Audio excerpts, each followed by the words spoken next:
Hey everyone, Harry here to talk about New York DA Alvin Bragg's agreement in theory with much more details to be filled in to testify in front of the phony baloney Jim Jordan subcommittee on the weaponization of crime in the federal government with the federal DOJ. Now, the first thing you might notice is Alvin Bragg is not in the federal government, and there's nothing about the recent convictions of Donald Trump that in any way should have the slightest thing to do with the weaponization that Jordan is trying to show, and which, in fact, is not only is absent but ironic because we're talking about conduct that was endemic to Donald Trump and would be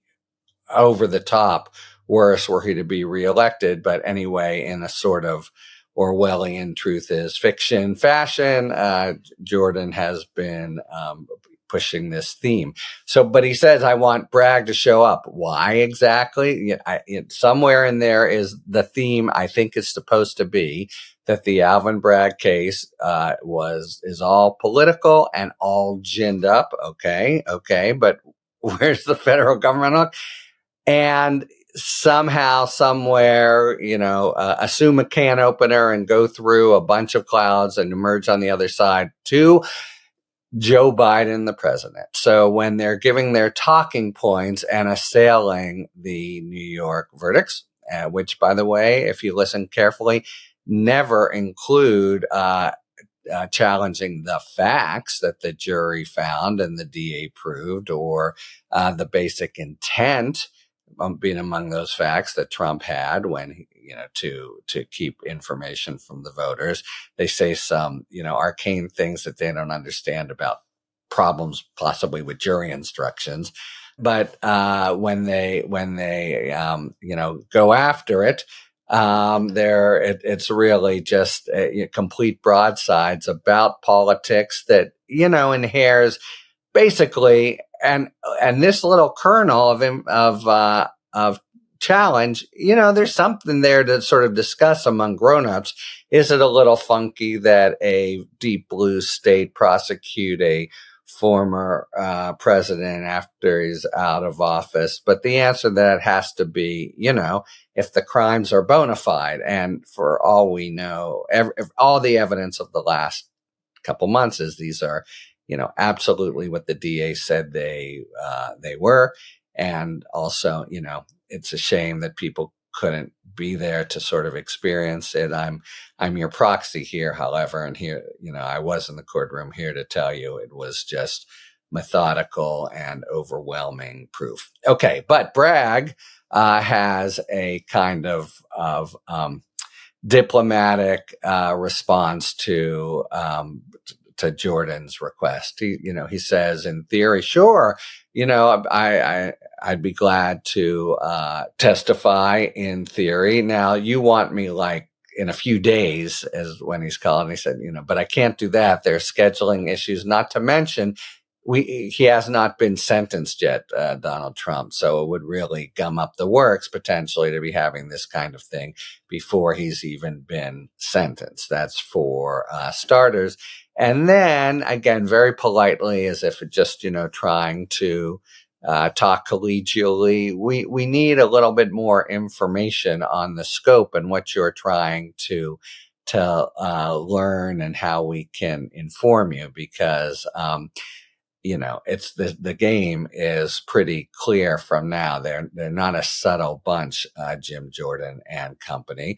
They're going to try somehow to just bludgeon him with completely unwarranted, assumptions or insinuations that, there's a guy who was on his staff for the case that came from the DOJ. We know already that guy had no role, and that the DOJ didn't plant him there, as they want to say, but it'll just be attempts to either get at information they have no right to have about internal deliberations, or to make insinuations that are false and are, only designed to deceive. So Bragg, keeping his cool, says, sure, let's talk. We got to talk scheduling and, can't do this before sentencing, and then do scope. So what should happen now,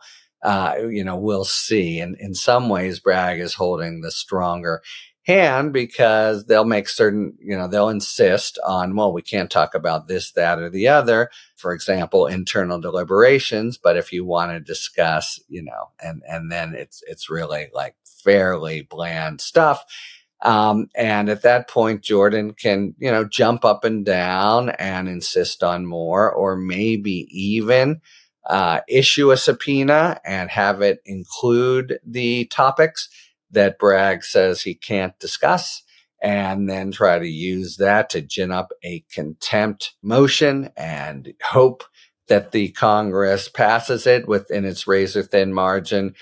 But that wouldn't be going anywhere either. The Department of Justice would not find, criminal contempt when a prosecutor says, happy to talk to you about certain topics, just not the ones that trench on core prosecutorial function and the like.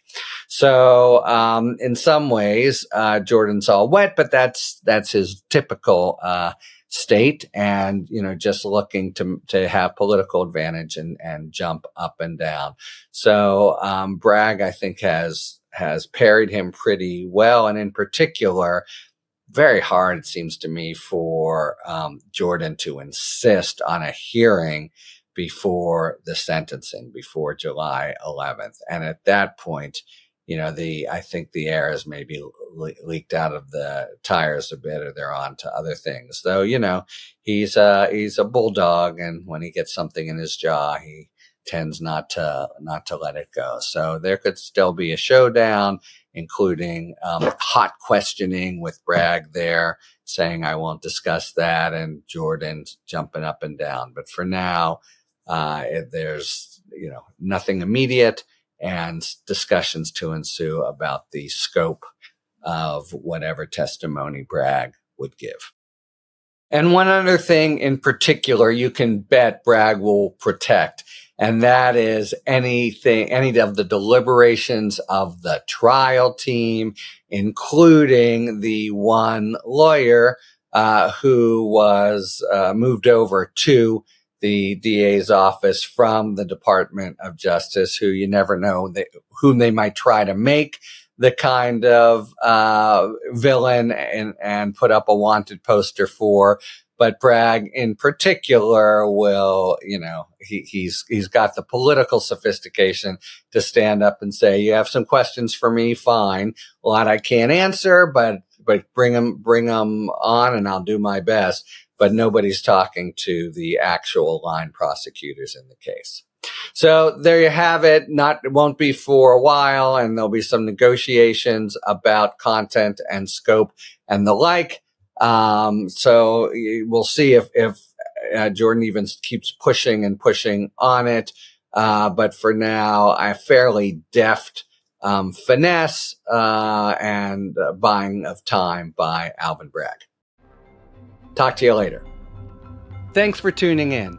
If you enjoyed this video and other Talking Feds content, please take a second to like and subscribe.